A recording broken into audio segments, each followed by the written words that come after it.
தேவன் நம் மத்தியிலே எழுந்தருளி இருக்கிறதுக்காய் நான் கர்த்தரை ஸ்தோத்திரிக்கிறேன். நம் கண்களை மூடி சிரங்களை தாழ்த்தி நம் தலைகளை வணங்கி அந்த கடவுளை நோக்கி பார்ப்போம்.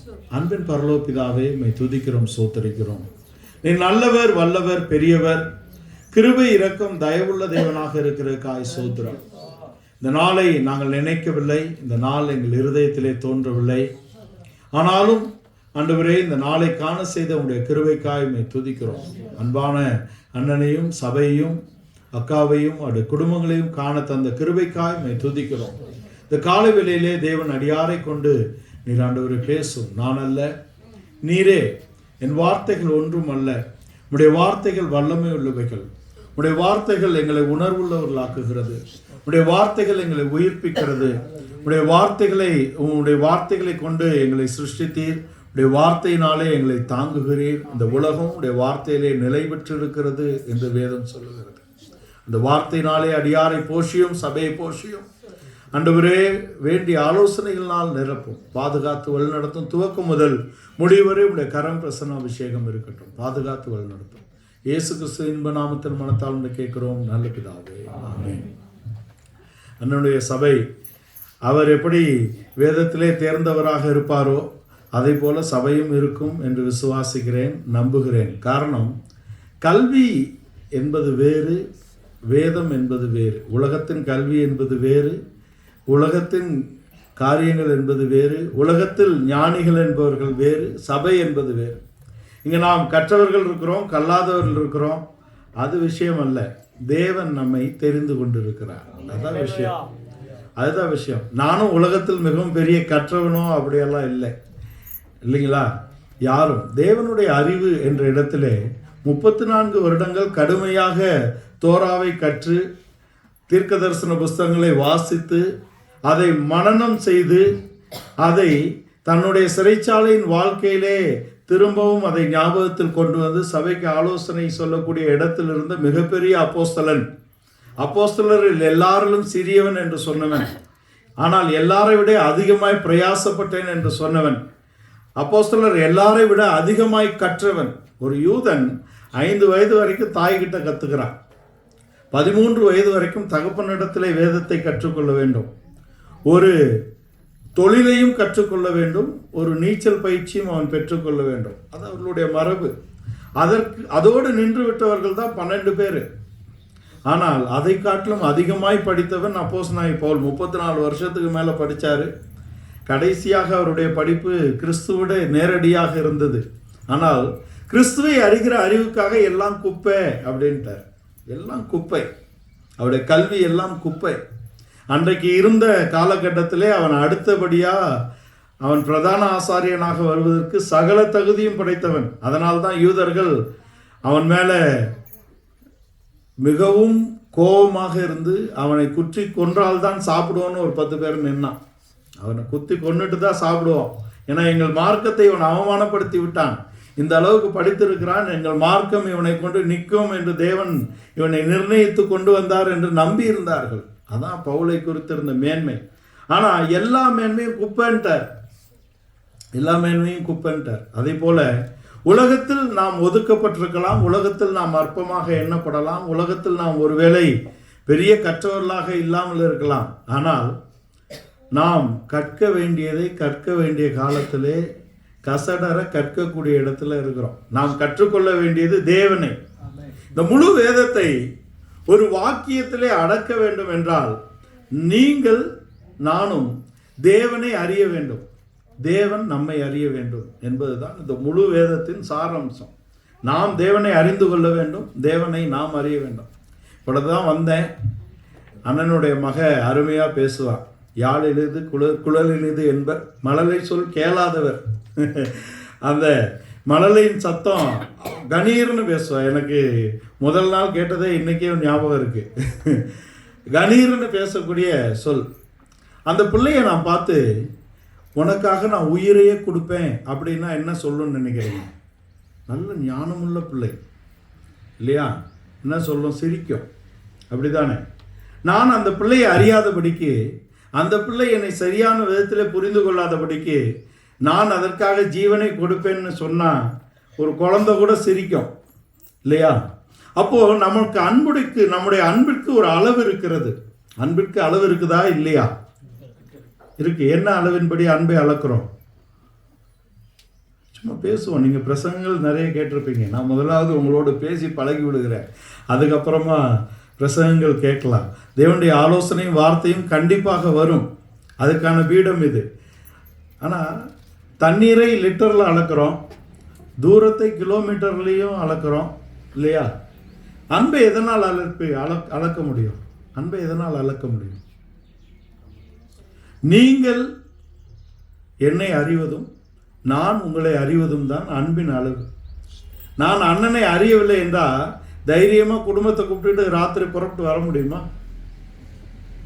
இல்லை, அண்ணன் என்னை அறியவில்லை என்றால் என்னை கூப்பிட்டு இப்படி உங்கள் முன்னே நிறுத்த முடியுமா?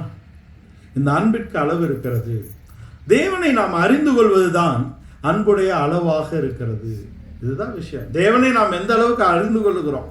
உலகத்திலே ஒருவேளை நாம் ஒதுக்கப்பட்ட கூட்டமாக இருக்கலாம். உலகத்தில் சமூகத்தில் நாம் வேணா அங்கே சிறியவர்களாக எளியவர்களாக காணப்படலாம். அதல்ல விஷயம். நாம் அறிய வேண்டியவரை அறிந்து கொள்ளும்படியாக இந்த காலை வேளையில வந்திருக்கிறோம். இன்றைக்கு இந்த உலகம் ரொம்ப பிஸிங்க, ரொம்ப பிஸியாக இருக்குது இல்லையா? நம்மளாம் வேலை இல்லாமல் இங்கே இருக்கோமா? இல்லை. நாம் எல்லோருக்கும் ஒரு வேலை இருக்கிறது. அது நாம் தேவனை அறிந்து கொள்வது தான் மேன்மையான வேலை. அதற்கு தேவன் நம்மை கொண்டு வந்திருக்கிறார். அதற்காக நான் இந்த காலை வேளையிலே இங்கே கொண்டு வந்தவர்களுக்காக நான் ஒவ்வொருவருக்காகவும் தேவனை ஸ்தோத்தரிக்கிறேன். தேவன் நம்மை நினைத்திருக்கிறார். அதுதான் தேவன் நம்மை அழைத்து வந்தது நோக்கம். ஆனால் சொல்லும்போது நாம் அழைத்து கொண்டு வரப்பட்டிருக்கிறோம். தேவன் நம்மை கொண்டு வந்திருக்கிறார் என்பதுதான் நிச்சயம். 1 சாமுவேலின் புஸ்தகம் 2ஆம் அதிகாரத்தின் அந்த 2ஆம் அதிகாரம் முழுவதும் ஒரு பாட்டு, ஒரு அருமையான தாயுடைய பாட்டு. நாம் எல்லோரும் அறிந்திருக்கிறோம். அன்னாளை தெரியாதவங்க இருக்கவே முடியாது. சாமுவேலின் தாய் அன்னாளுடைய பாட்டு தான் இந்த 2ஆம் அதிகாரம். இந்த பாட்டிலே 8ஆம் வசனம் என்று நினைக்கிறேன். சிறியவனை எளியவனை அவர் புழுதியிலிருந்து எடுத்து குப்பையிலிருந்தும் எடுத்து அவர் உயர்த்துகிறார் என்று பாடுகிறார். இது அந்த தாயுடைய வியாகுலம் தீர்ந்து மகிழ்ச்சியிலே அவள் பாடின பாட்டு. இஸ்ரவேலின் தேவன் என் வியாகுலங்களை, என் கண்ணீரை, என் இருதயத்தின் வேதனைகளை அறிந்து அதை நீக்கி என்னை கலிகூற செய்திருக்கிறார் என்று அந்த தாய் பாடின பாட்டு. அந்த பாட்டின் வார்த்தைகள் அத்தனையும் நிறைவேற்றக்கூடிய இடத்திலே நம்முடைய தேவன் இருந்தார் என்பதுதான் இந்த புஸ்தகம் முழுவதையும் சுருக்கக்கூடிய ஒரே அதிகாரம். அது இந்த 1 சாமுவேல் 2 சாமுவேல் புஸ்தகத்தை ஒரே பாட்டின் ஒரு வசனம் நிர்ணயிக்கக்கூடியதாக இருக்கிறது. ஏலியின் இடத்தில் ஏலிங்கிற ஆசாரியன் குறைவுள்ளவனாக காணப்படுகிறான். தன் பிள்ளைங்களை சரியா வளர்க்கல என்ற குற்றச்சாட்டு இருக்கு. ஆனால் அவன் தேவனுடைய தீர்மானத்தின்படி ஆசாரியன், நியாயாதிபதியாக ஆசாரியனாக இருந்த காலத்திலே அவன் சொன்ன வார்த்தைகள் லபித்தது, அவன் வாழ்க்கையில நிறைவேறுச்சு. ஒரு பிள்ளையை அவனுக்கு கொடுத்தார். அந்த பிள்ளை யார் என்றால், அந்த பிள்ளை அவன் உயிரோடு இருந்த நாளெல்லாம் சத்துருக்கள் தலையெடுக்கவில்லை. அதான் அவனுடைய மேன்மை. பெலிஸ்தியர்கள் தலையெடுக்க முடியவில்லை. அதான் சாமுவேலுடைய மேன்மை.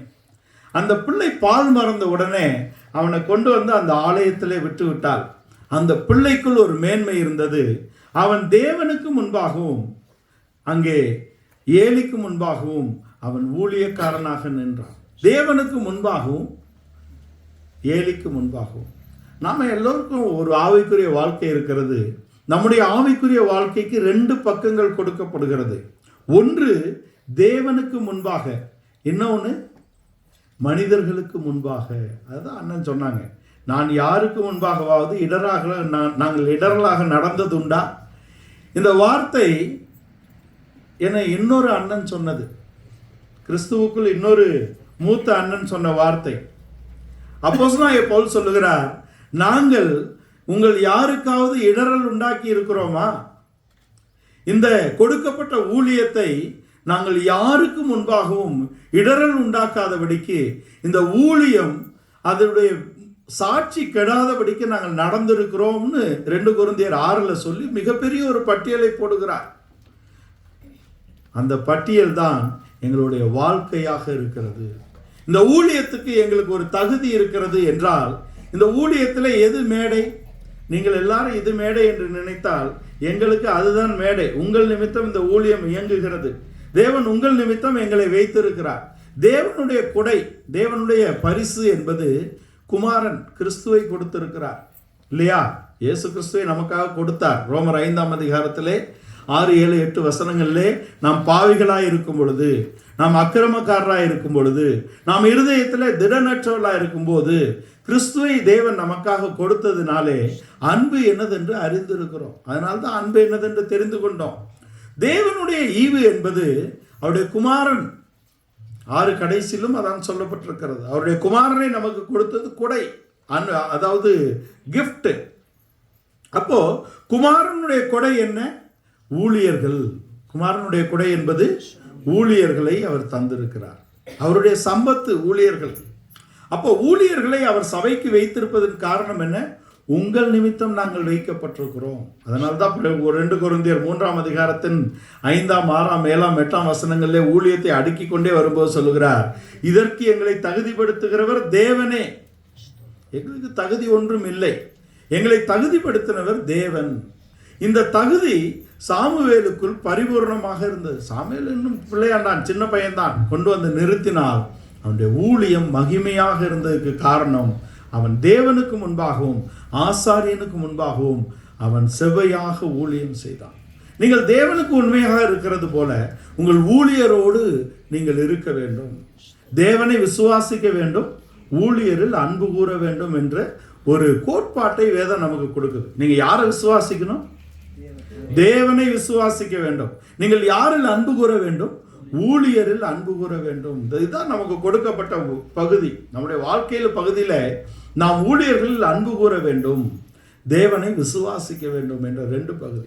இந்த 2 பகுதியிலே சரியாக இருந்த ஒரு சாமுவேல். காரணம் அந்த அன்னாள் தான். இஸ்ரவேல்ல போய் ஏலி பிள்ளைங்களை பத்தி கேட்டா மோசமான பிள்ளைங்க அப்படின்னு சொல்றாங்க. அந்த வீட்டில் நம்ம பிள்ளைங்களை கொண்டு விடுவோமா? ஒரு மோசமான பிள்ளை இருக்கான் அப்படின்னா நம்ம சொல்றது நம்ம பிள்ளைய அந்த வீட்டுக்கு விடாத. ஆனால் அன்னாளுடைய பார்வை என்பது நேர்கொண்ட சீரான பார்வை, தேவனை நோக்கியதாக இருக்கிறது. அவன் எப்படி இருந்தார்ன்றது விஷயம் இல்லை, தேவன் என் பிள்ளையை குறித்த ஒரு நோக்கத்தை வைத்திருக்கிறார். இந்த காலை வேளையிலே நம்மை தேவன் இங்கு கொண்டு வந்திருக்கிறார் என்றால் நாம் ஒவ்வொருவரை குறித்த ஒரு நோக்கம் தேவனுடைய கரத்திலே இருக்கிறது. ஒரு திட்டம் வைக்கப்பட்டிருக்கிறது. நீங்கள் என்றைக்கு இருந்து அவருடைய பார்வையிலே இருக்கிறீர்கள். நீங்க உங்களுக்கு எத்தனை வயது வேணாலும் இருக்கலாம், அதெல்லாம் விஷயம். எபேசியர் நிருபக்காரர் சொல்லுகிறார், நாம் எல்லோரும் தேவன் கிறிஸ்துவின் மூலமாக உலக தோற்றத்துக்கு முன்பாகவே நம்மளை தெரிந்திருக்கிறார். உலகம் உண்டாவதற்கு முன்பாகவே நாம் எல்லோரும் அவருடைய மனதிலே இருந்தோம். இப்ப வெளிப்பட்டிருக்கிறோம், அவ்வளவுதான். உலக தோற்றத்துக்கு முன்பாக தேவன் நம்மை அன்பில் பரிசுத்தரும் குற்றமற்றவர்களுமாக கிறிஸ்துவுக்குள் நம்மை தெரிந்து கொண்டிருக்கிறார்.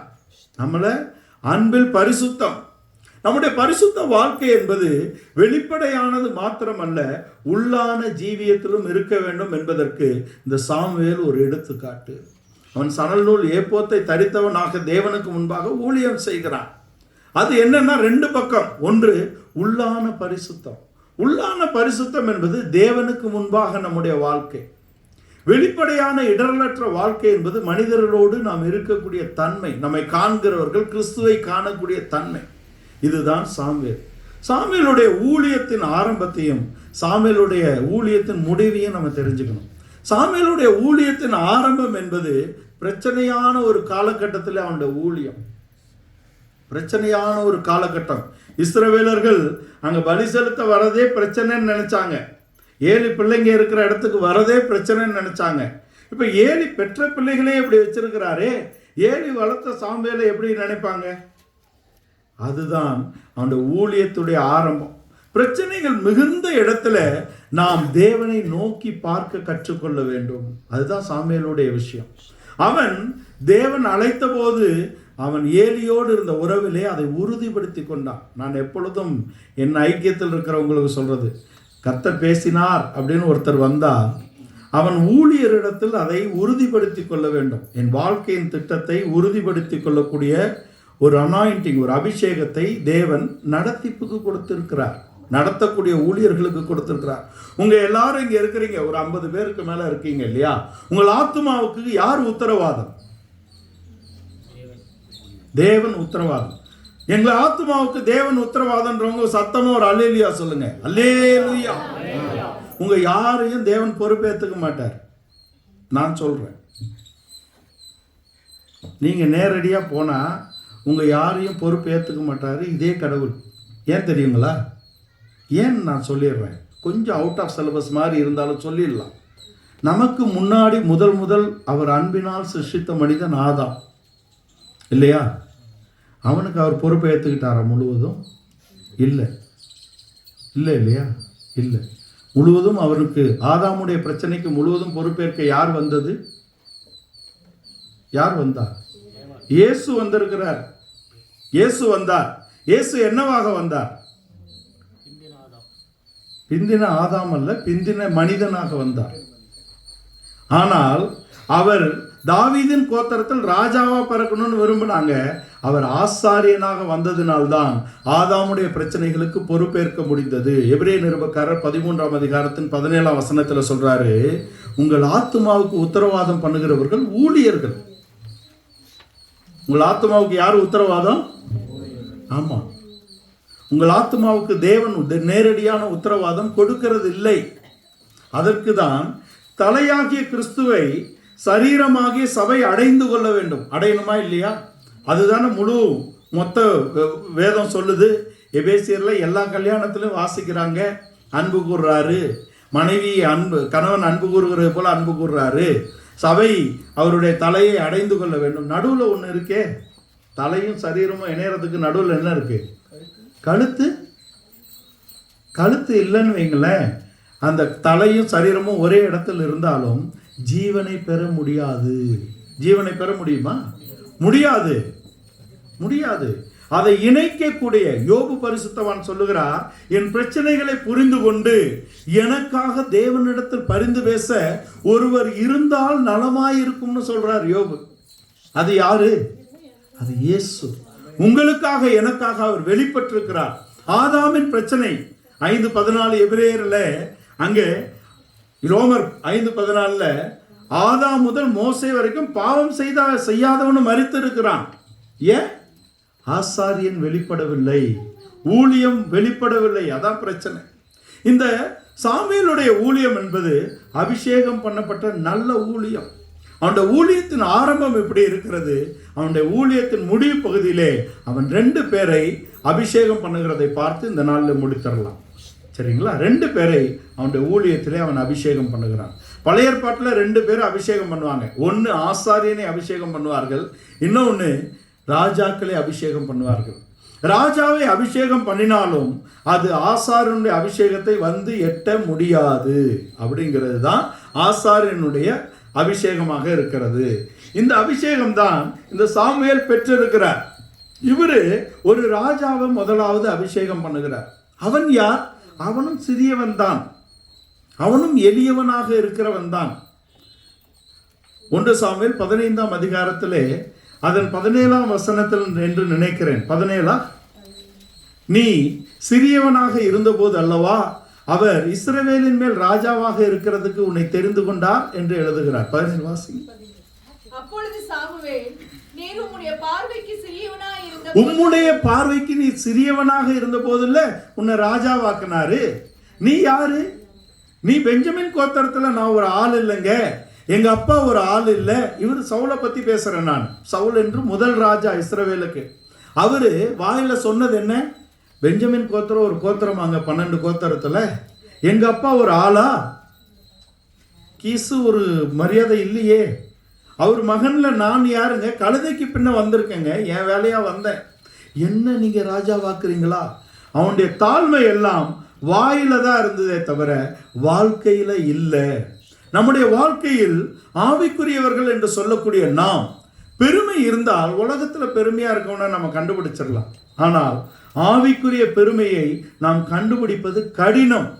ஆவிக்குரிய பெருமை இருந்ததுன்னா நம்மளை அது கொஞ்சம் கொஞ்சமா அழிச்சிருங்கிறதுக்கு இந்த சவுல் சரியான எடுத்துக்காட்டாக இருக்கிறான். தேவனை தள்ளி ஒரு ராஜா வேணும்னு இஸ்ரவேல் கேட்டப்ப தேவனை தள்ளிதான் அவன் வந்தான்.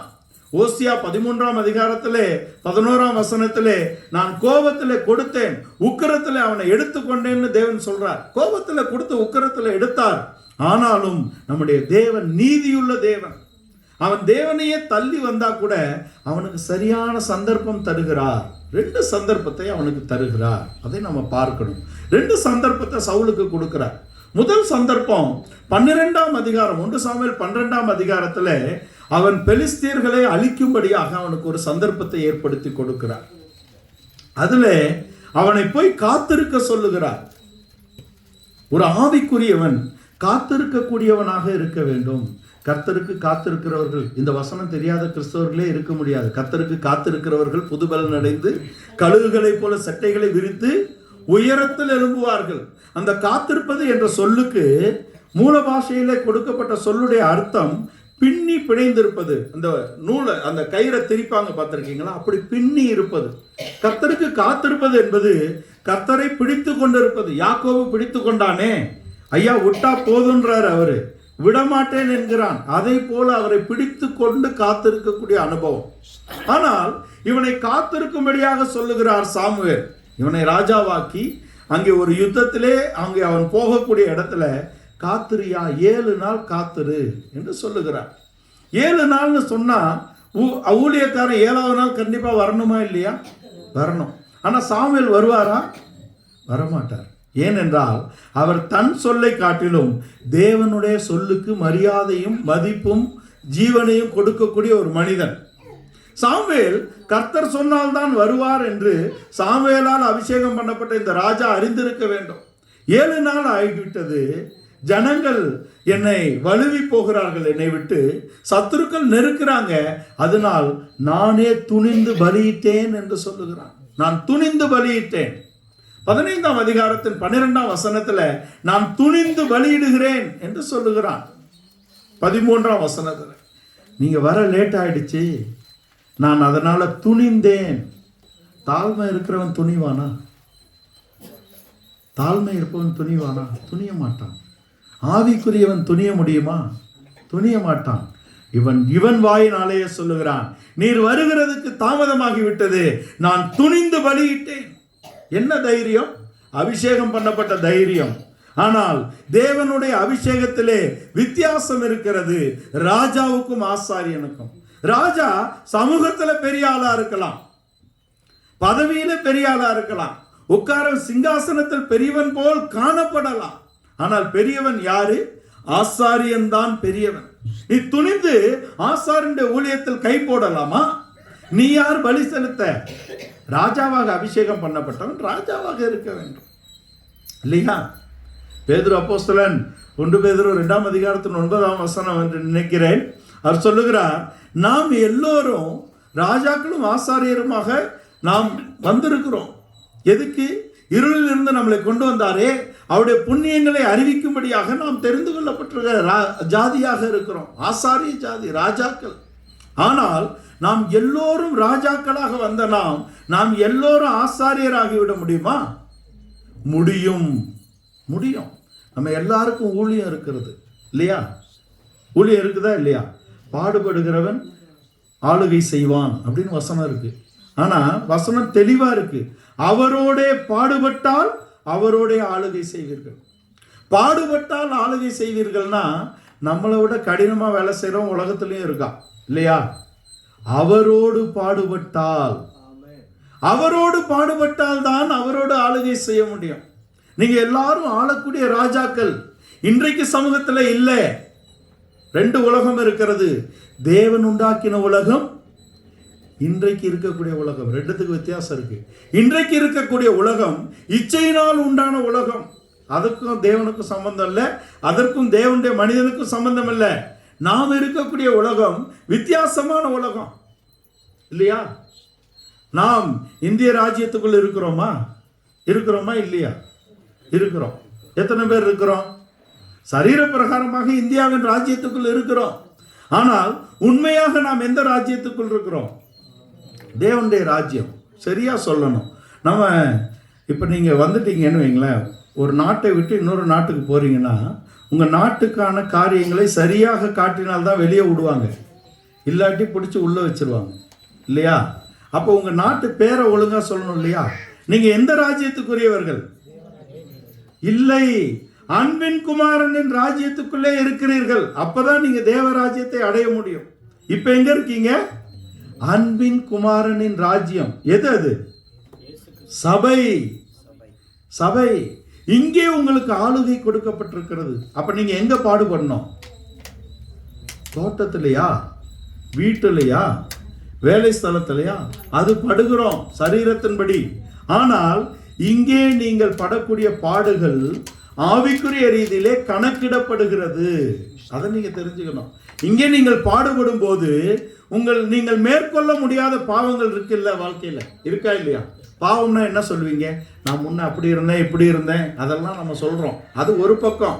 பாவத்தை நீங்கள் அடையாளப்படுத்த வேண்டும். யோபு சொல்லுகிறார், கண்ணோடு உடன்படிக்கை பண்ணின நான் இன்னொரு கன்னிகையை நினைப்பது எப்படி? 31 யோபு 31ஆம் அதிகாரத்துல, நான் ஒருத்தியை வேறொருத்தியை நினைத்ததும் இல்லை. நினைவின் பாவம் நம்முடைய மனசு இருக்கு இல்லைங்களா? நீ இன்னைக்கு கிறிஸ்தவர்கள் பாவம் செய்கிறது இல்லை, அஞ்சுகிறோம். ஆனா மனது, நீங்க இங்கேயே இருக்கலாம். இங்க இருந்து கொண்டே நீங்க இப்ப நேரா வீட்டை போய் பூட்டி இருக்கீங்களா சரியான்னு பார்த்துட்டு வந்துட முடியும். முடியுமா? முடியாது. முடியும். அதான் உங்களுடைய மனதின் வலிமை. இருக்கா இல்லையா? மனதின் பாவம். யோபு சொல்லுகிறான், என் மனது கீழ்படவில்லை. யோபை குறித்து கடவுள் சொல்றாரு, அவன் என்னை ஒரு நாளும் தவறாக பேசினதில்லை. யோபு உதடுகளால் பாவம் செய்யவில்லை, சொல்லின் பாவம். மனது, சொல். ஒரு ஆளை ஒருவன் கொல்ல வேண்டும் என்று நினைக்கிறான், அது பாவமா இல்லையா? பாவம். அது எங்க கணக்கிடப்படுகிறது? தேவனுடைய சன்னிதானத்திலே கணக்கிடப்படுகிறது. நம்முடைய மனதை ஒருவரும் அறிய முடியாது. மனிதர்கள் ஒருவரும் கண்டிராதவரும் காணக்கூடாதவரும் சேரக்கூடாத ஒளியிலே வாசம் செய்கிற தேவன்.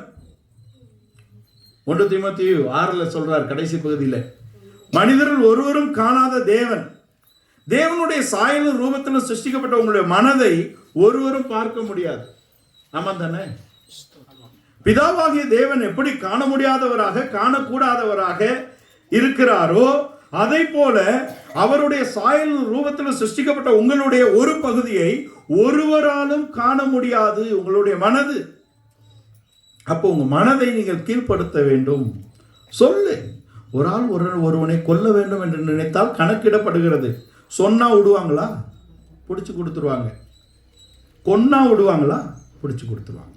சொன்னால் விடுவார்களா என்பது சொல்லின் பாவம்.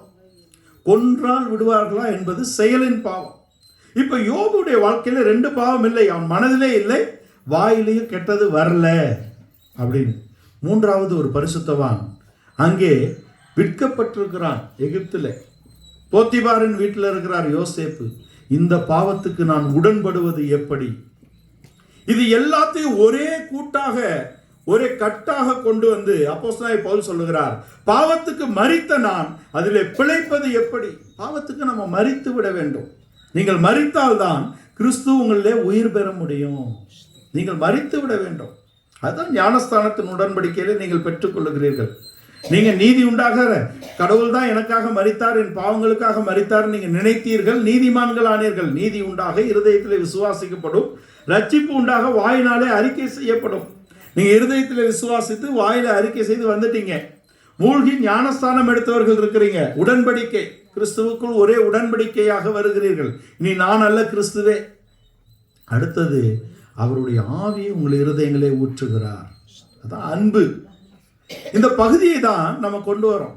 சாமுவேலுடைய வாழ்க்கையில எல்லா பகுதியிலும் ஜெயம் இருந்தது என்பது காரணம் அவனுடைய அபிஷேகம். சவுல் அந்த அபிஷேகத்தை தன்னுடைய அபிஷேகம் அவரது ஒண்ணுதான் நினைச்சு துணிந்து விட்டான். உங்க எல்லாருக்கும் ராஜாக்களும் ஆசாரியர்களுமாக இருக்கிறதுக்கு அபிஷேகம் கொடுக்கப்பட்டிருக்கிறது. ஆனால் அதிலே ஒரு ஒழுங்கு இருக்கிறது. அது என்ன? கொடுக்கப்பட்ட நடத்திப்புக்கு கீழ்பட்டு நாங்கள் இங்க செய்கிற ஊழியமும் நீங்கள் இங்கே செய்கிற ஊழியமும் ஒன்றுதான். ஆனால் அது தன்மைகள் மாறுகிறதாக இருக்கிறது. இங்க நம்ம எதுக்கு வரோம்? எதுக்கு சபைக்கு வரோம்? எதற்காக இப்ப நீங்க வந்திருக்கீங்க? தேவனை ஆராதிக்க. உடனே இயேசு சொல்றாரு, நீ அப்படி ஆராதிக்கிறதுக்காக கஷ்டப்பட்டு நீங்க எருசலேமுக்கு வர வேணாமா? யோவான் 4. தேவனை எங்கும் தொழுது கொள்ளும் காலம் வந்திருக்கிறது. அது இப்பொழுதே வந்திருக்கிறது. நீங்க கல்லணையில ஜெபம் பண்ணாலும் கேட்பாரு இல்லையா? நீங்க வீட்டில் ஜெபம் பண்ணாலும் கேட்பாரு. ஆனால் நீங்க இங்கு வருவது கட்டாயம். ஏன் சொல்லுங்க? ஏன் சொல்லுங்க? நீங்கள் அவரை அறிய வேண்டும். நீங்கள் அவரை அறிய வேண்டும். அந்த அவரை அறிகிற அறிவுக்காக தான் சபை உருவாக்கப்பட்டிருக்கிறது. நாங்கள் கல்லாதவர்களாக இருந்தாலும், கிறிஸ்துவின் நிமித்தம் நாங்கள் பைத்தியராக இருந்தாலும், நாங்கள் பலகீனராக இருந்தாலும், எங்களை பலமுள்ளவனாக மாற்றுவது என்பது எங்களுக்கு கொடுக்கப்பட்ட உத்தியோகம், வசனம் இல்லைங்களா? நீங்க 1000 முறை இந்த வேதத்தை வாசித்தாலும் எங்களுக்கு வெளிப்பட்டு உங்களுக்கு வெளிப்படக்கூடிய இந்த வார்த்தைகள் சபையில் வெளிப்படுகிறது இல்லையா? அதற்காக தான் நீங்க கொண்டு வரப்படுகிறீர்கள். அங்கே நீங்கள் கிறிஸ்துவை அறிந்து கொள்ளும்படியாக தான் சபை உருவாக்கப்பட்டிருக்கிறது. இங்கே நீங்க ஆராதிக்கலாம், களி கூறலாம், அவரை அறிந்து கொள்ளலாம். நீங்கள் அறிகிற அறிவுல தான் நீங்கள் அவரை இன்னும் ஆராதிக்க முடியும். அதுக்காக தான் சபை. இதிலே தான் இந்த அபிஷேகம் வேறுபட்டிருக்கிறது. நாங்கள் கை கொண்டு போதிக்க வேண்டும், நீங்கள் கேட்டு கை கொள்ள வேண்டும். 2 பக்கம். இயேசு எப்போ ஓம சொன்னாலும் 2 பேரை சொல்லுவார். ஒரு மூத்த மகன், ஒரு இளைய மகன். ஒரு தகப்பனுக்கு 2 குமாரர், ஒரு மூத்தவன், ஒரு இளையவன். ஏன் சொல்றாரு? மூத்தவன் என்பவன் கை கொண்டு போதிக்கக்கூடிய ஊழியன், இளையவன் என்பவன் கேட்டு கை கொள்ளக்கூடிய விசுவாசி. ஆனால் இருவரும் தேவனுடைய பார்வையில ஒன்று. எங்களுக்கு கொடுக்க ஊழியத்தையும் உத்தியோகத்தையும் நாங்கள் நிறைவேற்ற வேண்டும், உங்களுக்கு கொடுக்கப்பட்ட பக்கத்தை நீங்கள் நிறைவேற்றணும். அதான் பகுதி. நாம் எவ்வளவு பட்டாலும் நாம் சபையோடு இருக்கக்கூடியது என்பது மகிழ்ச்சி. உலகத்துல யாருக்கு பிரச்சனை இல்லை சொல்லுங்க? பிரச்சனை இல்லாத ஆள் உண்டா? பிரச்சனையே உங்களுக்கு வராதுன்னு ஏதாவது வாக்குத்தத்தம் இருக்கா?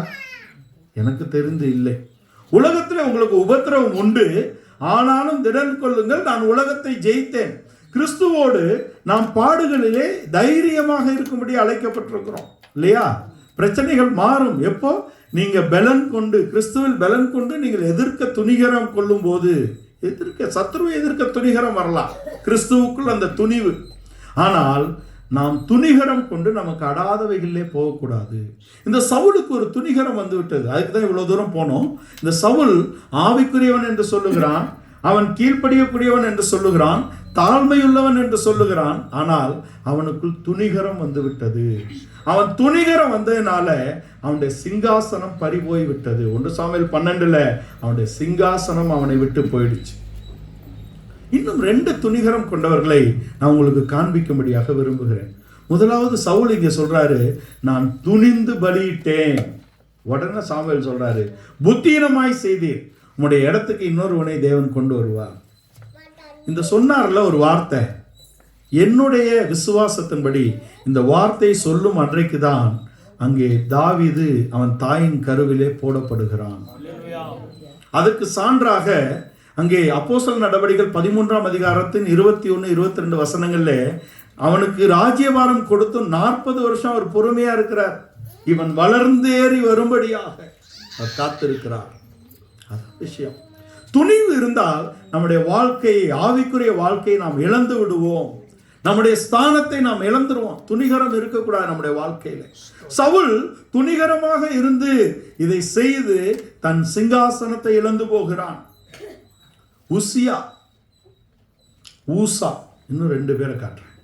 உசியா ராஜா, ஊசாவை தெரியும் இல்லையா?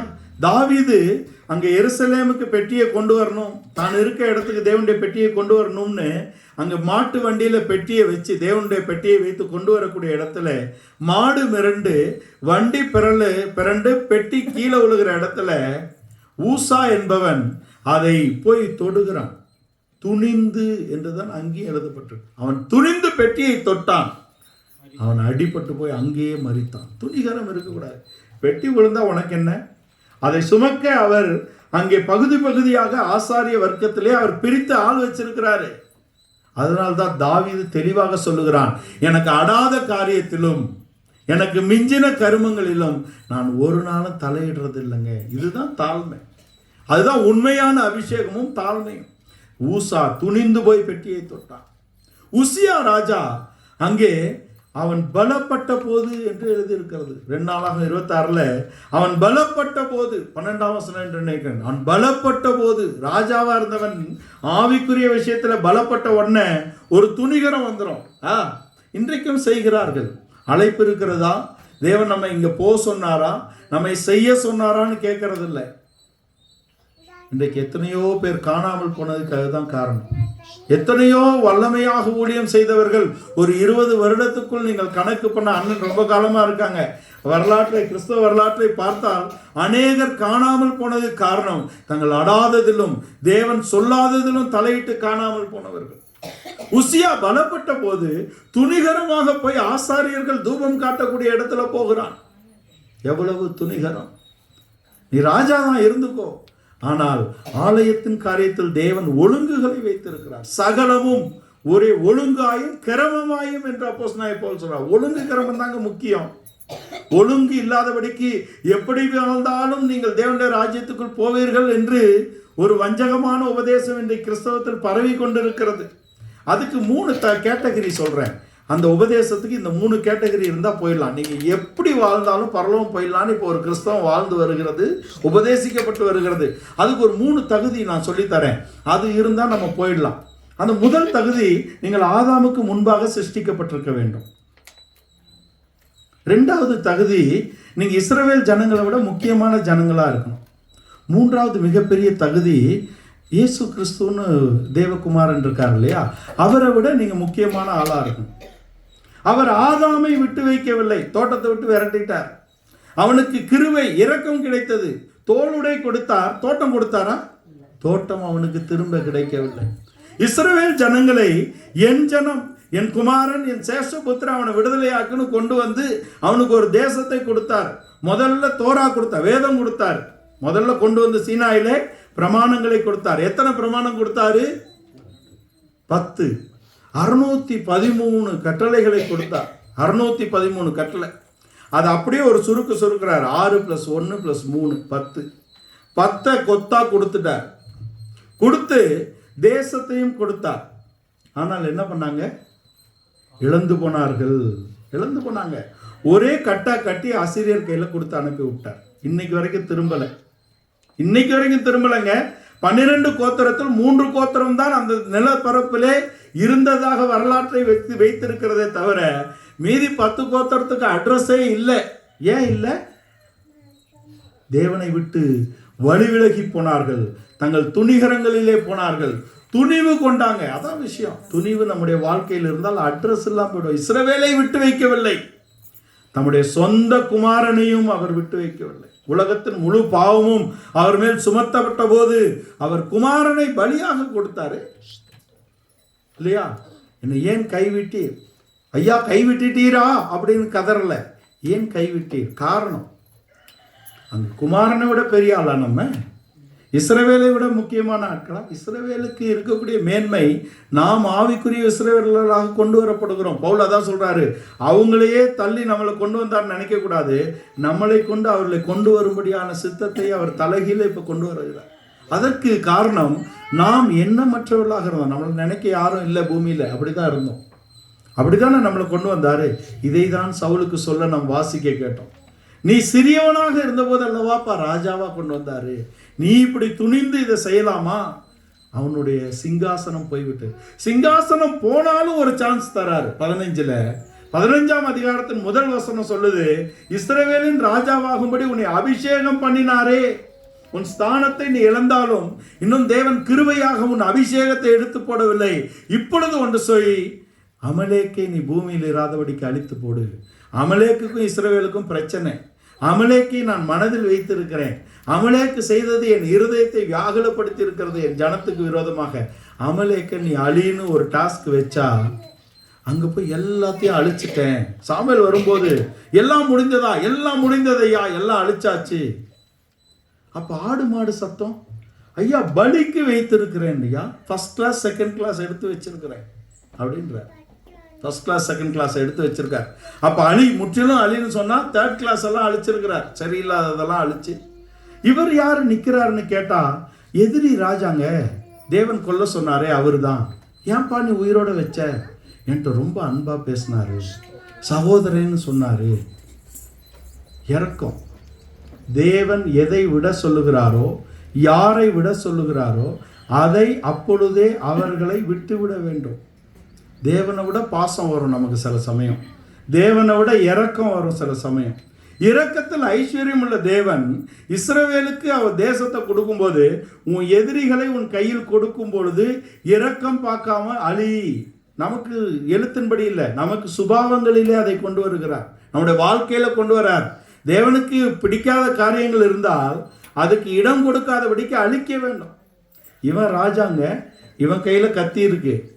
அமலேக்கு ராஜா பக்கத்தில் நிற்கிறாரு. அமலேக்கின் ராஜாவை வெட்டினது யார் தெரியுமா? சாமுவேல் தான் வந்து வெற்றார். அப்ப நீ ராஜாவா இருந்த என்ன பயன்? ராஜாவுக்கு எடுக்க வேண்டிய கத்தியை நீ எடுக்கல, ஆசாரியன் எடுக்க வேண்டிய கத்தியை நீ எடுக்க நினைக்கிற. உன் வேலையை நீ செய்யல, உன் வாழ்க்கையை நீ பார்க்கறது இல்லை. நமக்கு நம்முடைய குறைகளை தெரியாது இல்லையா? நம்ம குறை தெரியுமா? நம்ம குறை கண்டுபிடிக்கிறது தான் கஷ்டம். நான் எப்பொழுதும் எந்த சபைக்கு சென்றாலும் 2 கண்ணாடி கொடுக்கறது வழக்கம். உங்கள் எல்லாருக்கும் 2 கண்ணாடி தருவேன். 2 கண்ணாடி நீங்கள் யூஸ் பண்ணணும், சரிங்களா? முதல் கண்ணாடி யாக்கோபு எழுதின நிருபத்தின் 1ஆம் அதிகாரத்தின் கடைசி பகுதியில் இருக்கக்கூடிய வசனமாகிய கண்ணாடி. நீங்கள் ஒவ்வொரு நாளும் இந்த வசனமாகிய கண்ணாடியை நீங்கள் பார்த்து சரி செய்து கொள்ள வேண்டும், சரிங்களா? செய்து கொண்டதுக்கு அப்புறம் 2வது கண்ணாடிக்கு நீங்கள் உங்கள் முகத்தை கொண்டு போய் பார்க்கணும். முதல் கண்ணாடியில் நீங்கள் சரி பண்ணிவிட்டு 2வது கண்ணாடிக்கு போகணும். இந்த முதல் கண்ணாடியை நீங்கள் பத்திரமா வச்சுக்கணும். யாக்கோபு 1ஆம் அதிகாரம் முழுவதும் படித்து பார்த்துக்கோங்க. கடைசி பகுதியில் திருவசனமாகிய கண்ணாடியிலே உங்களை நீங்கள் சரி செய்து கொள்ள வேண்டும் என்று சொல்கிறார். சமயம் இல்லாதனால நான் சொல்ல வேண்டிய காரியங்கள் அதிகமாக இருக்கிறதுனால அதிகாரங்களை சொல்லி அந்த கிராஸ் ரெஃபரன்ஸை சரியாக சொல்லாமல் போயிட்டே இருக்கிறேன் இல்லைங்களா? நீங்கள் வாசிச்சுக்கோங்க, முழுவதும் வாசித்துக் கொள்ளுங்கள். அதுக்கு அடுத்து 2 கொரிந்தியர் 3ஆம் அதிகாரத்தின் கடைசி வசனம் 18. அது ஆவியாகிய கண்ணாடி. முதல் கண்ணாடியில் நீங்கள் பார்த்து உங்கள் ஜென்ம சுபாவங்களை, நீங்கள் உங்களுடைய ஜென்ம மாம்சத்தின் காரியங்களை நீங்கள் முழுவதும் மாற்றினால் 2வது கண்ணாடியில் நீங்கள் பார்க்கும்போது நீங்கள் இயேசு கிறிஸ்துவை போல மாறக்கூடிய பகுதி இருக்கிறது.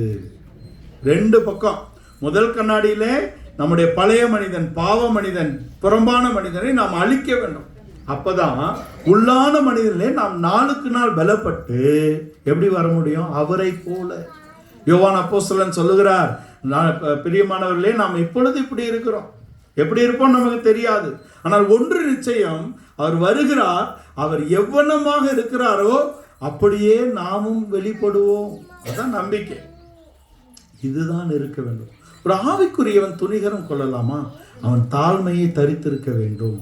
இந்த தாழ்மையையும் அபிஷேகத்தையும் அவன் காத்து கொண்டிருந்தால் அவனுடைய வாழ்க்கை ஜெயமாக இருக்கும். தேவனை தள்ளி வந்திருந்தாலும் அவனுக்கு சந்தர்ப்பத்தை தந்தார்.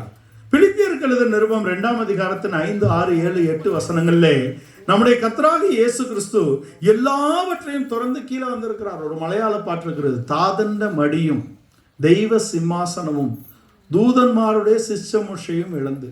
அப்படின்னா தாதண்ட சன்னதி, மடி, தகப்பனுடைய மடியை விட்டு அவர் இறங்கி இருக்கிறார். தெய்வ சிங்காசனத்தை அவர் விட்டு இறங்கி இருக்கிறார். தூதர்கள் 1000-10,000 தூதர்கள் அவருக்கு சேவை செய்து கொண்டிருந்தார்கள். அது எல்லாம் விட்டு அவர் தன்னை வெறுமையாக்கி அடிமையின் கோலம், மனித சாயல், அடிமையின் ரூபம், மனித சாயல் எடுத்து அவர் கீழ்ப்படிந்தவராக வந்திருக்கிறார். தாழ்மை இருந்தால் அவன் கீழ்ப்படிவான். முதல்ல தாழ்மை இல்லை, காத்திருக்க முடியவில்லை. ஆனா 1 சாமுவேல் 15 தாழ்மை இல்லாததுனாலே அவனால் கீழ்ப்படிய முடியவில்லை. தாழ்மை இல்லைன்னா நம்மளால காத்திருக்க முடியாது. முதல் பாயிண்ட், தாழ்மை இல்லைன்னா நம்மளால கீழ்ப்படிய முடியாது. இந்த முதலாவது உள்ளவன் அபிஷேகத்தை இழந்து போகிறான். நம் ஒவ்வொருவருக்கும் ஒரு எச்சரிப்பு இருக்கிறது. உங்கள் ஒவ்வொருவரையும் இந்த சபையிலே அவர் கொண்டு வந்திருக்கிறார். உங்கள் ஒவ்வொருவரையும் கிறிஸ்துவின் சரீரமாகிய சபையிலே அவயவமாக இணைத்திருக்கிறார். உங்கள் இடத்தை வேறொருவர் பிடித்து கொள்ளக்கூடாது. உங்கள் ஸ்தானத்தை வேறொருவன் எடுத்துக் கொள்ளக்கூடாது. உன் கிரீடத்தை இன்னொருவன் பெற்றுக்கொள்ளாதபடிக்கு நீ நிச்சயமுள்ளவனாக ஓடு என்று அப்போஸ்தலனாகிய பவுல் சொல்லுகிறார். காரணம் என்ன? இந்த சவுல் அவன் தன்னை தாழ்த்தாததினாலே துணிகரம் வந்து அவன் தன்னை தாழ்த்தாததினாலே கீழ்ப்படியாமல் போய் தன் ஸ்தானத்தை இழந்து விட்டான். இதற்கு பின்பாக தான் தாவீது வருகிறான். தாவீதின் அபிஷேகம், இந்த தாவீதின் அபிஷேகம் என்பது சாமுவேலுடைய துக்கத்தை நீக்கக்கூடிய அபிஷேகம். 1 சாமுவேல் 16ஆம் அதிகாரத்தின் முதல் வசனத்திலே, நான் தள்ளின சவுலுக்காக நீ எவ்வளவு நாள் துக்கித்துக் கொண்டிருப்பாய், உன் தைல குப்பியை தைலத்தினால் நிரப்பிக் கொண்டு ஈசாயின் வீட்டுக்கு போன்னு சொல்றார். ஈசாயின் வீடு என்பது பெத்லகேமிலே இருக்கிறது. ஈசாயின் வீடு என்பது யூதாவின் கோத்திரத்திலே 10வது கோத்திரம். கடகடன்னு சொல்லிடுற 10 என்பது அன்பு. எத்தனை பிரமாணம் கொடுத்தாரு? 10 பிரமாணம். 10 பிரமாணத்துக்கு என்ன அர்த்தம்? ஒரே வார்த்தையில சொல்லணும்னா அன்பு என்று அர்த்தம். 1 தீமோத்தேயு 1:5 கற்பனையின் பொருள், கற்பனை எத்தனை? 10. கற்பனையின் பொருள் என்னவெனில் சுத்தமான இருதயத்திலும் நல் மனசாட்சியிலும் மாயமற்ற விசுவாசத்திலும் பிறக்கக்கூடிய அன்பு என்று அன்பிலே சுருக்குகிறார் 10. 10 என்றால் அன்பு. இங்கே ஈசாயின் குடும்பம் என்பது 10வது தலைமுறை. 10 என்றால் அன்பு. அங்கே நீங்க ரூத்தின் புஸ்தகத்தில் நீங்க பார்த்தீங்கன்னா 4ஆம் அதிகாரத்தின் 12ஆம் வசனத்திலும் 18ஆம் வசனத்தில் நீங்க பார்த்தீங்கன்னா இவர் 10வது சந்ததியில வருவார். போவாசு, ஓபேத்து, அங்கே ஈசாய் 10. அதுக்கு முன்னே 7 பேர் இருக்காங்க. இந்த 10 என்பது அன்பு. இந்த பெத்லகேமில் இருந்த யூதாவின் குடும்பம் என்பது அன்பின் குடும்பம். அன்பிலே என்ன இருக்கும்? தாழ்மை இருக்கும். அன்பிலே என்ன இருக்கும்? கீழ்ப்படிதல் இருக்கும். அன்பிலே என்ன இருக்கும்? பரிசுத்தம் இருக்கும். நம்முடைய வாழ்க்கையில பரிசுத்த குறைச்சல் இருக்கிறதா? அப்போ காரியம் என்ன? அன்பு குறைவாக இருக்கிறது. தேவன் பேரில் உள்ள அன்பு குறைவாக இருக்கிறது. நம்முடைய வாழ்க்கையில கீழ்ப்படிதல் குறைவாக இருக்கிறதா? காரணம் என்ன?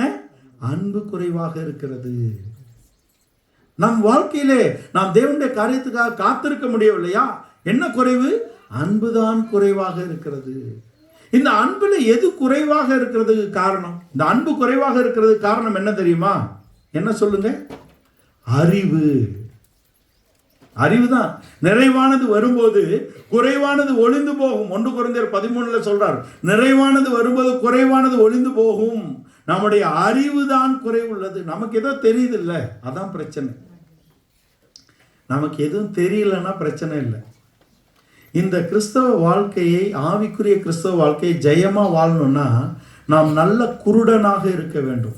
மற்றவர்களுடைய பிழைகளை, மற்றவர்களுடைய காரியங்களை காணாத ஒரு குருடன், அவன்தான் சியோனின் பெருபாதையிலே ஜெயமாக நடக்க முடியும். நல்ல ஒரு செவிடனாக இருக்க வேண்டும். இந்த குருடனும் செவிடனும் தான் அங்கே தாவீதால் அழிக்கப்பட்டார்கள். ஆனால் அதே குருடரும் செவிடரும் தாவீதின் குமாரனால் அங்கு குணமாக்கப்பட்டார்கள். நம்முடைய வாழ்க்கையிலே இருக்கக்கூடிய குறைபாடுகள் நீங்க வேண்டும் என்றால் நாம் அன்பிலே நிரம்ப வேண்டும். அதற்கு நம்முடைய அறிவு அளிக்கப்பட வேண்டும். அதனால்தான் 1 கொரிந்தியர் 13:13 இப்பொழுதும் விசுவாசம், நம்பிக்கை, அன்பு 3 நிலைத்திருக்கிறது. இதுல அன்பே பெரியது. அன்பு இருந்தால் விசுவாசம் இருக்கும், அன்பு இருந்தால் நம்பிக்கை இருக்கும், அன்பு இருந்தால் பரிசுத்தம் இருக்கும். பரிசுத்தத்துல அன்பு இருக்கிறதான்னா பிரச்சனை இருக்கா இல்லையான்னு தெரியாது. யோசேப்பு பரிசுத்தவான். ஆனா ஒரு நாடகம் போட்டு அனந்தம்பியெல்லாம் ஜெயில போட்டு ஒரு புலி புளிஞ்சு எடுத்துட்டாரா இல்லையா? அப்ப ஆனா தாவீது அதை செய்யவில்லை. இந்த அன்பு தேவனால் கொடுக்கப்பட்ட அபிஷேகத்தின் நிறைவு. நம்ம தேவனால் அந்த அபிஷேகத்தின் நிறைவை பெற்றால் நாம் ஒவ்வொருவரையும் தேவனை போல, தேவன் காண்பது போல காணக்கூடிய அனுபவத்தை பெற்றுக்கொள்ளலாம். தேவதூதர்கள் தேவன் காண்பது போல பூமியை காண்கிறார்கள். விழுந்து போகாத தேவதூதர்கள். அது எல்லாம் நிறைவாக இருக்கிறது. அதனால் அவரை பரிசுத்தர் நிறைவாக அவர் சகலத்தையும் சிருஷ்டித்திருக்கிறார் என்று அவர்கள் புகழ்ந்து துதிக்கிறார்கள். ஆனால் அந்த துதியில் அவர் விருப்பப்படலையே, நம்முடைய துதியிலே அவர் விரும்புகிறார். அதான் விஷயம். தாவீதின் அபிஷேகம் என்பது நிறைவுக்குள் அவனை கொண்டு வந்தது. ஈசாயின் குடும்பம் அன்பு நிறைந்த குடும்பம். ஈசாயின் குடும்பம் என்பது 10 என்பது அன்பு.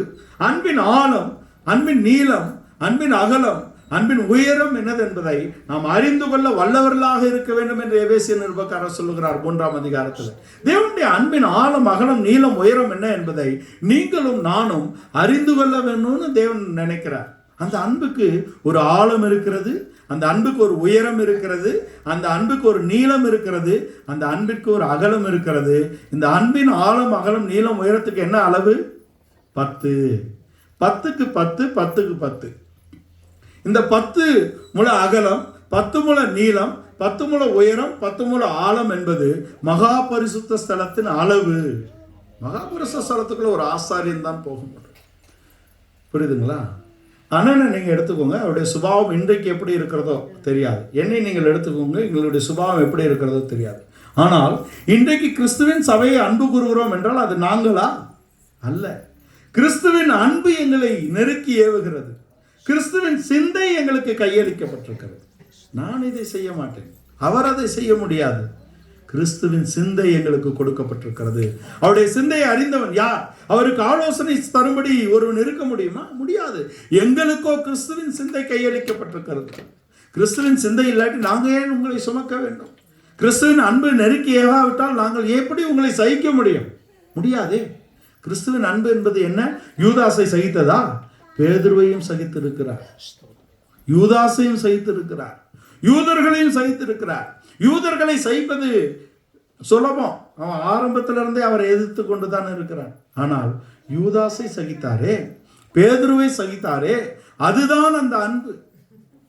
அதுதானே, அதை தான் தாவீது சொல்லுகிறான், என் கூட என்னோடு புசித்தவன் என் மேல் குதிங்காலை தூக்கினான். 55ஆம் சங்கீதத்தில். அதுக்கு காரணம் அதுதான். இந்த அன்பு தான் அந்த தாவீதுக்குள் இருக்கிறது. இதுதான் அன்பின் ஆழம், அகலம், நீளம், உயரம் என்பதை நாம் தெரிந்து கொள்ள வேண்டும். தேவனுடைய அன்பின் உயரம் என்பது அவரை அறிகிற அறிவின் மேன்மை. பிலிப்பியர் 3ஆம் அதிகாரத்திலே அவரை அறிகிற அறிவின் மேன்மைக்காக நான் எல்லாவற்றையும் குப்பையாக எண்ணுகிறேன், நஷ்டமாக விட்டுவிட்டேன் என்று சொல்லுகிறார் பவுல். அதான் அன்பின் உயரம். அந்த அன்பின் ஆழம் என்பது பிலிப்பியர் 2ஆம் அதிகாரத்தில் இருக்கக்கூடிய அவருடைய தாழ்மை. அவருடைய அறிவை நாம் அடைந்தால்தான் அவருடைய தாழ்மையை நாம் தரித்துக் கொள்ள முடியும். அவருடைய திவ்ய சுபாவத்தை நாம் தரித்துக் கொள்ள முடியும். அவருடைய அன்பின் நீளம் என்பது அவருடைய மனதை நாம் எட்டி பிடிப்பது. அப்படின்னா என்ன? அவர் ஏசாயா தீர்க்கனை கொண்டு சொல்லுகிறார், என் சிந்தை உங்க சிந்தையும் ஒண்ணு இல்லை, என் யோசனை உங்க யோசனை ஒண்ணு இல்லை, என் வழி உங்க வழி ஒண்ணு இல்லை அப்படின்னாருன்னா விட்டுறலாமா? இல்லை. அவருடைய வழிகளுக்கு நம்முடைய வழியை கொண்டு பொருத்த வேண்டும். அவருடைய யோசனைக்கு நம்ம யோசனையை கொண்டு போய் பொருத்த வேண்டும். என்ன டைம் சொல்லுங்க. அதுதான். அப்போ அன்பின் நீளம் என்பது அவருடைய சிந்தையிலே நம்முடைய சிந்தையை போய் பொருத்துவது. அப்போ இயேசு சிந்திப்பது போல சிந்திக்கக்கூடிய ஒரு மனதை நாம் அடைந்து கொள்வது, இயேசு அன்பு கூறுவது போல் அன்பு கூறக்கூடிய ஒரு இருதயத்தை நாம் பெற்றுக்கொள்வதுதான் அன்பின் நீளமாக இருக்கிறது. அன்பின் உயரம் என்பது அவரை அறிகிற அறிவு, அன்பின் ஆழம் என்பது அவருடைய வெர்ச்சுஸ், அவருடைய தன்மைகள், திவ்ய சுபாவம். அன்பின் நீளம் என்பது அவருடைய மனதோடு சேர்ந்திருப்பது. அன்பின் அகலம் என்பது அவருக்குள் நாம் நற்கிரியை செய்கிறவர்களாக தெரிந்து கொள்ளப்பட்டிருக்கிறோம். கிறிஸ்து இயேசுவுக்குள் நற்கிரியை தொடங்கினவர் கிறிஸ்துவை தேவன், உங்களில் நற்கிரியை தொடங்கினவர் கிறிஸ்து இயேசுவின் நாள்பரியந்தம் அதை நடத்தி முடிப்பார் என்று நம்பி உங்கள் ஒவ்வொருவருக்காக ஸ்தோத்தரிக்கிறேன் என்று பவுல் சொல்லுகிறாரே சபைக்கு. அதுதான் நம்ம நன்மை செய்ய முடியுமா? மனிதனுக்கு என்னங்க நன்மை தரும்? மனிதனுக்கு நன்மையாக தோன்றுகிற வழிகள் உண்டு, அதன் முடிவோ மரண வழிகள். பிளாஸ்டிக்கை ரீசைக்கிள் பண்ண தெரியாமல் பல வருஷ காலம் ஆராய்ச்சி பண்ணான். அந்த நெகிழியை அந்த பிளாஸ்டிக் கவர் ஆக்கினான். ஒரே கொண்டாட்டம். இன்றைக்கு அதே கவரை வைத்து கொண்டு திண்டாட்டம். எங்கே போட்டாலும் மிருகம் சாப்பிட்டு செத்து விடுகிறது, விளைய மாட்டேங்குது. இவனுடைய நன்மை இவ்வளவுதான். நமக்கு நன்மை என்பதே தெரியாது. நன்மை நாம் தேவனிடத்தில் தான் பெற்றுக்கொள்ளுகிறோம், கற்றுக்கொள்ளுகிறோம்.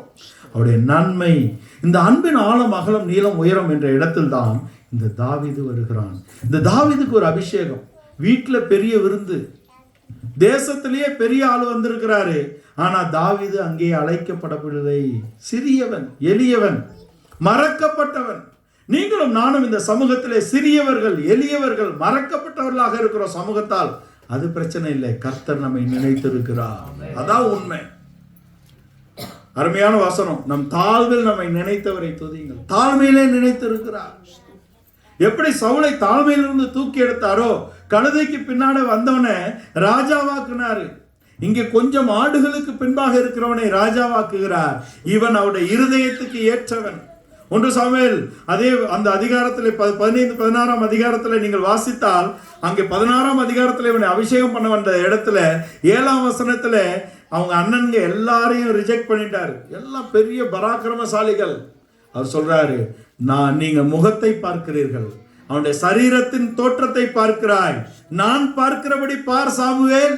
என்று சொல்லுகிறார். சாமுவேல் தேவனை போல பார்க்கும்படியாக அங்கு ஒரு சந்தர்ப்பத்தை உண்டாக்கி தேவன் அங்கே விளக்கி காட்டுகிறார். நான் பார்க்கிறது போல் பார், இருதயத்தை பார்க்கிறேன், நான் உள்ளான மனிதனிலே இருக்கக்கூடிய நன்மைகளை பார்க்கிறேன் என்று சொல்லுகிறார். நன்மையை பார்க்கிறார். உங்களிலும் என்னிலும் இந்த வருடத்தின் இந்த நாள் வரையிலும் அவர் நன்மையை தான் பார்த்திருக்கிறார். தீமையை பார்த்தா நம்ம நிற்க முடியுமா? எரோபியாம் எருசலேமையும் தேவனையும் சியோனையும் எதிர்த்த எரோபியாமுக்கு விரோதமாக தேவன் இருந்தார். எரோபியாம் வீட்டில் ஒருத்தனுக்கும் கல்லறை கிடையாது. பட்டணத்துக்குள்ளே செத்தால் நாய் தின்னும், வெளியில செத்தா காட்டு மிருகங்களும் பறவைகளும் தின்னும் சொல்லிட்டாரு எரோபியாமுக்கு. ஆனால் எரோபியாமுடைய பையனுக்கு கல்லறை கொடுத்தாருங்க கடவுள். ஏன் தெரியுமா? அவனிடத்தில் ஒரு சிறு நன்மையை கண்டார். நம்மிடத்திலும் தேவன் சிறு நன்மையை காண்கிறார். நம்முடைய நன்மைகளை தான் பார்க்கிறார். நம்மை நியாய தீர்ப்பில் தேவன் நிறுத்தினால் நாம் நிற்க முடியுமா? அவருக்கு முன்பாக நம்முடைய நீதிகள் எடுபடுமா? நம்முடைய நீதி எல்லாம் அழுக்கான கந்தை என்று வேதம் சொல்லுகிறது. நாம் அவருக்கு முன்பாக நீதியை நம்ம சொல்ல முடியுமா? இந்த தாவீதை அன்பினால் அவர் உருவாக்கினார். நாம் ஒவ்வொருவரையும் அன்பினால் உருவாக்கி இன்றைக்கு வரைக்கும் நிலைபெற செய்திருக்கிறார். அதனால்தான் அந்த தாவீது தேவனால் சிருஷ்டிக்கப்பட்டவன், அவருடைய இருதயத்துக்கு ஏற்றவன், அவருடைய சித்தத்தை செய்வான் என்றால் அவருடைய மனதை நிறைவேற்றக்கூடியவன். அவருடைய மனதுக்கும் அவருடைய இருதயத்துக்கும் ஏற்ற ஒரு தாவீதுக்கு அந்த அபிஷேகம் கொடுக்கப்பட்டிருக்கு.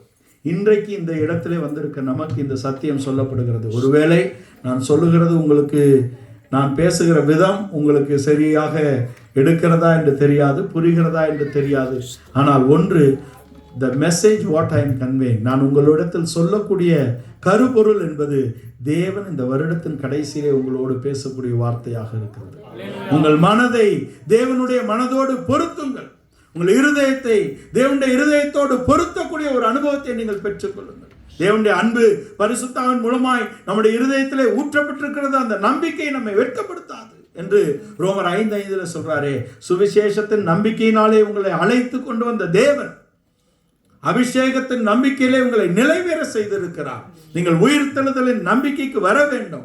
நீங்கள் மகிமையின் நம்பிக்கையை அடைந்து கொள்ள வேண்டும் என்பது அவருடைய திட்டம். இது உங்களுக்கு விளங்குதோ விளங்கவில்லையோ, அவருடைய வார்த்தையின் நிறைவு உங்கள் ஆவியிலே, உங்கள் அபிஷேகத்திலே அந்த ஆசீர்வாதத்தை நீங்கள் பெற்றுக்கொள்ளும்படியாக இருக்கிறது. அதுதான் இந்த சத்தியங்கள் நாங்கள் கற்றுக்கொள்ளக்கூடிய இடத்திலே எங்களுக்கும் அப்படிதான் இருந்தது. ஒன்றும் விளங்கவில்லை. மனிதனுடைய மூளையை கொண்டோ அறிவை கொண்டோ இவைகளை விளங்கிக் கொள்வது என்பது அசாத்தியமானது. அது முடியவே முடியாது. ஆவிக்குரியவைகளை ஆவிக்குரியவைகளோடு சம்பந்தப்படுத்தி பேசுகிறோம். ஜென்ம சுபாவமுள்ள மனிதன் இதை அறிந்து கொள்ள மாட்டான். அது அவனுக்கு பைத்தியமாக தோன்றும். இந்த தாவீது அறிந்து கொண்டான், புரிந்து கொண்டான். அவனை இவ்வளவுதானே அவன் பசங்க, இல்லையா ஒருத்தன் ஆடு மேய்க்கிறான், ஒன்றுத்துக்கும் உதவலை அப்படின்னு சொல்லிட்டான். ஒரு வேத பண்டிதர் ஆராய்ச்சியாளர் சொல்லுகிறார், கிறிஸ்துவின் பிறப்பும் தாவீதின் பிறப்பும் ஒரே போல் இருக்கிறது. எப்படி யோசேப்பு சந்தேகப்பட்டாரோ அதே போல அங்க ஒரு பிரச்சனை இருக்கிறது. ஈசாயின் குடும்பத்துக்கு ஏற்ற ஒரு லுக் அவனுக்கு இல்லை. அந்த திடகாத்திரம் அவனுக்கு காணப்படவில்லை. அவன் 8 சகோதரர்கள், அவன் வித்தியாசமா இருக்கிறான். அவன் அவங்க அப்பா மனசுலயே வச்சுக்கல, மறந்துட்டார். அவனை கொண்டு வர சொல்லிதான் அந்த அபிஷேகத்தின் விருந்து ஆரம்பிக்கிறது.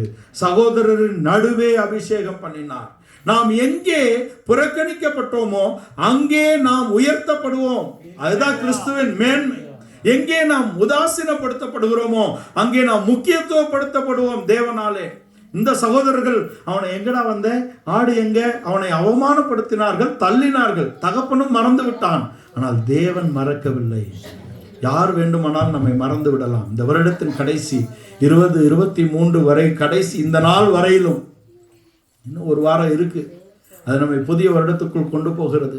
இன்றைக்கு வரையிலும் நாம் ஒருவேளை நிராகரிக்கப்பட்டிருக்கலாம், உதாசீனப்படுத்தப்பட்டிருக்கலாம், மறக்கப்பட்டிருக்கலாம். தேவன் நம்மை மறக்கவில்லை. நாம் நிலைத்திருக்கிறோம். ஜீவனுள்ளோர் தேசத்திலே நம்மை வைத்திருக்கிறார் இல்லையா? நம்மை அவருடைய சமூகத்துக்கு கொண்டு வந்திருக்கிறார். வேற என்ன வேணும்? இந்த தாவீதுக்கு அப்படிப்பட்ட ஒரு மேன்மையை தேவன் தந்தார். அதுக்கு அவன் பொறுமையோட காத்திருந்தான். நான் கர்த்தருக்காக பொறுமையோட காத்திருக்கிறேன். 40ஆம் சங்கீதம். கர்த்தருக்காக பொறுமையோட காத்திருந்தான். 18ஆம் சங்கீதம், என் பெலனாகிய கர்த்தாவே உம்மில் அன்பு கூறுவேன். முழு மனதோடும் முழு பலத்தோடும் முழு இருதயத்தோடும் தேவனில் அன்பு கூறக்கூடிய ஒரு வாழ்க்கை. சத்துருக்களை சிநேகிக்கக்கூடிய தேவனுடைய திவ்ய சுபாவம் அவனுக்குள் இருந்தது. என்றைக்காவது ஒரு நாள் இந்த சவுல் என்னை கொண்டு போடுவான்னு 1 சாமுவேல் 27 சொல்லி பயந்தானே, ஆனால் அந்த சவுலுக்காக அவன் அழுகிறான். சவுலுக்காக கண்ணீர் வடித்தான். சவுலின் குமாரனுக்காக கண்ணீர் வடிக்கிறான். சவுலுடைய படைத்தளபதி அப்னேருக்காக கண்ணீர் வடிக்கிறான். ஏன்? அவனுடைய குமாரர்களே அவனை விரட்டிட்டாங்க. அவர்களுக்காகவும் அவன் கண்ணீர் வடிக்கிறான். சத்துருக்களை சிநேகிக்கக்கூடிய ஒரு தன்மை. அப்சலோமே என்று அவனுக்காக அழுகிறான். இங்கே சவுலே, யோனத்தானே, நீங்கள் இப்படி சாகலாமா? நீங்கள் பராக்கிரமசாலிகள் இல்லையா? இஸ்ரவேலின் மேன்மையானவர்கள் இல்லையா? நீங்க ஏன் இப்படி சாக வேண்டும்? எதை நம்ம விட்டு வைக்கிறோமோ, தேவனுக்கு விரோதமான எவைகளை நம்முடைய வாழ்க்கையில அழிக்காதபடிக்கு விட்டு வைக்கிறோமோ அவைகள் தான் நம்முடைய வாழ்க்கையை அழித்து விடும் ஒரு எச்சரிப்பு. எந்த பெலிஸ்தரை இவன் அழிக்கவில்லையோ, எந்த அமலேக்கியரை இவன் அழிக்கவில்லையோ, அதே பெலிஸ்தரின் கையிலே மடிந்தான். அதே அமலேக்கியன் தான் தலையை வெட்டி கொண்டு வந்து தாவீது கிட்ட நின்னான் இல்லையா? நம்முடைய வாழ்க்கையில தேவனுக்கு விரோதமானவைகளை இந்த வருடத்தின் கடைசியில அழிப்போம். அவருடைய அன்பின் ஆழம் அகலம் நீளம் உயரத்துக்கு நம்மை ஒப்பு கொடுப்போம். அவருடைய அபிஷேகத்துக்கும் அவருடைய வார்த்தைகளுக்கும் நம்மை ஒப்பு கொடுப்போம். இந்த வருடத்தின் கடைசியிலே தேவன் நம்மேல் கிருபையாக இருக்கிறார். தேவன் நம்மை நினைத்து இருக்கிறார். 8ஆம் சங்கீதத்திலே சொல்லுகிறான், நீர் உண்டாக்கின மலைகள், பூமி, சூரியன், நட்சத்திரம் இவைகளெல்லாம் பார்க்கும்போது நீர் மனிதனை நினைக்கவும் அவனை விசாரிக்கவும் மண்ணிலே அவன் எம்மாத்திரம். இந்த தாவீது எம்மாத்திரம் நான் ஒரு ஆளான்னு சொல்லியே மேல போயிட்டாள். 2 சாமுவேல் 23 கடைசியில நான் எல்லாவற்றுக்கும் மேலாக உயர்த்தப்பட்டேன். யாக்கோபின் தேவனால் அபிஷேகம் பண்ணப்பட்டேன். இஸ்ரவேலின் சங்கீதங்களை இன்பமாக பாடின ஈசாயின் குமாரனாகிய தாவீதுடைய கடைசி வார்த்தைகள். நம்மை தாழ்த்தினால் தேவன் நம்மை உயர்த்துவார். தாழ்மையுள்ளவனுக்கு அவர் கிருபை அளிக்கிறார். பெருமையுள்ளவனையோ தேவன் எதிர்த்து நிற்கிறார். தாழ்மை விட்டு கொடுத்து போய் தாழ்மையாக சத்துருக்களை சிநேகித்தே உயர எழும்பியவன். யாக்கோபின் அபிஷேகத்தின் மேன்மையை அவன் பெற்றுக்கொண்டான். யாக்கோபின் அபிஷேகத்தின் மேன்மையை அவர் யோசேப்புக்கு தான் கொடுக்கிறார். ஆதியாகமம் 49:26 என் பிதாக்களின் ஆசீர்வாதத்தை காட்டிலும் இது மேன்மையாக இருக்கும், அது சியோன் மலை வரைக்கும் எட்டுகிறதாக இருக்கிறது. ஆபிரகாம் ஈசாக்கு ஆசீர்வாதத்தை விட என்னது பெருசுன்னு சொல்லி அதை யோசேப்பு கிட்ட கொடுத்தாலும் அவன் விசேஷமானவன். பரிசுத்தம் என்பது, தேவனுடைய பரிசுத்தம் என்பது நம்முடைய வாழ்க்கையில விசேஷமானது தான். ஆனால் புகழ்ச்சிக்கு நீங்கள் வர வேண்டும் என்றால் அவருடைய சுபாவத்தையும் அவருடைய தன்மையும் நீங்கள் வெளிப்படுத்த வேண்டும். யூதாவுக்கு ஒரு வாழ்க்கை இல்லைங்க. யூதா வாழ்க்கை, அவங்க தங்கச்சிக்காக கத்தி எடுத்த குடும்பத்துல யூதா வாழ்க்கை வெளியில சொல்ல முடியுமா? கேடுகட்ட வாழ்க்கையாகிவிட்டது. ஆனால் அவனுக்குள் சுபாவம் இருந்தது. அவனை தான் அவன் தகப்பன் நம்பினார். கூட இருந்த 10 பேர்ல யூதா மேலதான் அவருக்கு நம்பிக்கை. யூதா சகோதரர்கள் விசேஷித்தவன், தன்மை இருக்கிறது. யோசேப்பின் கடினமான இருதயத்தை உடைத்தவன் யூதா. தேவன் எங்கள் அக்கிரமத்தை விளங்க பண்ணினார், நாங்கள் எங்கள் சகோதரனுக்கு துரோகம் செய்தோம் என்று அவன் தான் ஒப்புக்கொள்ளுகிறான். தேவனோடு ஒப்புரவாகுதலின் ஊழியத்தையும் ஒப்புரவாகுதலின் உபதேசத்தையும் தாவீதின் குடும்பம் தான் பெற்றுக்கொண்டது. பெத்லகேமில் தான் பெற்றுக்கொண்டது. தாவீது ராஜாவாக இருந்தும் அவன் ஆசாரியனாகும்படியாக விரும்புகிறான். அதான் 27ஆம் சங்கீதம். அவருடைய ஆலயத்திலேயே இருக்கணும், வசனத்தை ஆராய்ச்சி செய்யணும்னு ராஜா நினைக்கிறார். அவனுடைய ஆசையை தேவன் நிராகரிக்கவில்லை. நம்முடைய வாழ்க்கையிலே ஊழியத்துக்கு நாம் முக்கியத்துவமும் ஆசையும் வைத்திருந்தால் ஒரு நாள் தேவன் அதை நம்முடைய வாழ்க்கையிலோ நம்முடைய சந்ததியிலோ கொண்டு வருவது நிச்சயம். கடைசியாக தாவீது அவன் ஆசாரியனாக இருக்க விரும்பினார். தாவீதின் குமாரன் அந்த ஆசாரியத்துவத்துக்கு வந்து சேர்ந்தார். தாவீதின் குமாரனை இஸ்ரவேலர் எல்லாரும் ராஜாவா எதிர்பார்த்தாங்க. பெத்லகேம்ல கிறிஸ்துமஸுக்கு பிறப்பார்னு. அவர் ஆசாரியனாக பிறந்தார், ராஜாவாக அல்ல. தாவீதின் நிர்ணயம் அங்கே நிச்சயிக்கப்பட்டு நிறைவேற்றப்பட்டது பெத்லகேமில். அவர் ராஜாவாக அல்ல, அவர் ஆசாரியனாக வந்திருக்கிறார். அந்த ஆசாரியனுக்கு இந்த நாளிலே நாம் ஒப்பு கொடுப்போம். இந்த வருடத்தின் இந்த கடைசி பகுதியிலே நாம் அவருடைய அன்புக்கும் அவருடைய தன்மைக்கும் அவருடைய அபிஷேகத்துக்கும் நீங்கள் ஒப்பு கொடுத்தால் அவர் நமக்காக மாறாத ஆசாரியராக இருக்கிறார் என்று எபிரேயர் நிருபக்காரர் சொல்லுகிறார். 10ஆம் அங்கே எபிரேயர் 10 நம்மை பரிசுத்தப்படுத்துகிறார், நம்மை தகுதிப்படுத்துகிறார். பாவங்களை குற்றமற்ற ஒரு ஜீவியத்துக்கு அவர் கொண்டு வருகிறார். அது மாத்திரமல்ல, பரிசுத்தமாக்கப்பட்டவர்களை பரிபூர்ணப்படுத்துகிற ஆசாரியனாக அவர் நிலை பெற்றிருக்கிறார். முன்னே அந்நியராயும் மனதிலே துர்க்கையினால் சத்துருக்களாய் இருந்தோமே, நம்ம சத்துரு அவருக்கு. முன்னே அந்நியராய மனதிலே துர்க்கினால் சத்துருக்களா இருந்த நம்மை ஒரு பரிசுத்த ஜீவியம், குற்றமற்ற ஜீவியம், கண்டிக்கப்படாத ஜீவியத்தை நீங்களும் நானும் பெற்றுக்கொள்ளும்படியாக தம்முடைய மாம்ச சரீரத்திலே பட்ட மரணத்தினாலே தேவனோடு நம்மை ஒப்புரவாக்கி இருக்கிறார் என்று கொலோசியர் 1:20-21 வசனங்களில் சொல்லுகிறார். நீங்கள் கேட்ட இந்த சுவிசேஷத்தின் நம்பிக்கை விட்டு அசையாமல் சிரமாய் உறுதியாய் நீங்கள் விசுவாசித்து நிலைத்திருந்தால் அப்படி ஆகும். நாளிலே மாறாத ஆசாரியனாக தாவீதின் குமாரன் வெளிப்பட்டிருக்கிறார். தாவீது காத்திருந்தது போல நம்மை நிறைவேற்றும்படியாக, நம்மை நிறைவிலே கொண்டு வந்து நிறுத்தும்படியாக அவர் நமக்காக காத்து கொண்டிருக்கிறார். வலது பாரிசத்திலே மாறாத ஆசாரியன், வானங்கள் வழியாக ஏறி போன ஆசாரியன், நம் ஒவ்வொருவருக்காக பரிதவிக்கக்கூடிய, பரிந்து பேசக்கூடிய ஆசாரியனாக அவர் இருக்கிறார். வரப்போகிற நன்மைகளுக்குரிய ஆசாரியன் என்று அவர் சொல்லப்பட்டிருக்கிறார். வரப்போகிற நன்மைக்குரிய ஆசாரியன் மாத்திரமல்ல, தேவனுடைய வீட்டுக்கு மேலான ஆசாரியன், என்றென்றைக்கும் மாறாத நிலை பெற்றிருக்கக்கூடிய, தேவனோடு நம்மை ஆவி ஆத்ம சரீரத்தை குற்றமற்றதாக சேர்க்கக்கூடிய மகா பிரதான மெல்கிசதேக்கின் ஆசாரியனாக அவர் இருக்கிறார். மந்தைகளின் பிரதான மேய்ப்பனாக அவர் இருக்கிறார். நாம் ஒவ்வொருவர் மேலும் தேவன் அன்பு வைத்திருக்கிறார், கரிசனையாக இருக்கிறார். ஜீவனுள்ளோர் தேசத்திலே இன்றைக்கும் நம்மை நிலைபெற செய்திருக்கிறார். நாம் நிலை பெற்றிருப்போம். இன்னும் ஒரு முறை அவர் வானத்தையும் பூமியும் அசைக்க போகிறார். எதற்காக? நிலை இல்லாதவர்கள் அகன்று போகும்படியாகவும், நிலைத்திருக்கிறவர்கள் நிலை பெறும்படியாகவும் அசைக்க போகிறார். அந்த அசைவு நாளுக்கு முன்பாக அசைவில்லாத ராஜ்யத்தை பெறப்போகிற நாம் அசைவில்லாதவர்களாக இந்த விசுவாசத்தை அறிக்கை செய்கிறதில் உறுதியாக தரித்திருந்தால் நீங்களே தேவனுடைய ஆலயமாய் இருக்கிறீர்கள். தேவனுடைய ஆவி உங்களில் வாசமாய் இருக்கிறது என்பதை அறிந்து கொள்ளுங்கள். இந்த நாளிலே இந்த வசனங்களுக்கு முற்றிலுமாக ஒப்பு கொடுப்போம். நம்முடைய வாழ்க்கையிலே தாழ்மையை தரித்துக் கொள்வோம். நம்முடைய வாழ்க்கையிலே அபிஷேகத்தை காத்துக் கொள்வோம். அவருடைய அன்பின் ஆழம், அகலம், நீளம், உயரம் என்ன என்பதை நாம் அறிந்து கொள்வோம். அதில் 8வது குமாரன் ஆகிய தாவீதின் வாழ்க்கையிலே நிறைவேறினது. 8 என்பது ஊழியம். 1 கொரிந்தியர் 12:28 வசனம் துவங்கி 8 ஊழியங்களை அவர் சபையிலே வைத்திருக்கிறார். இந்த ஒழுங்கிலே இயங்கி அவருடைய ராஜ்யத்தை நாம் வந்தடைவோம். இந்த காலை வேளையிலே நாம் கண்களை மூடி அவருடைய சமூகத்தில் ஒப்பு கொடுப்போம். அவருடைய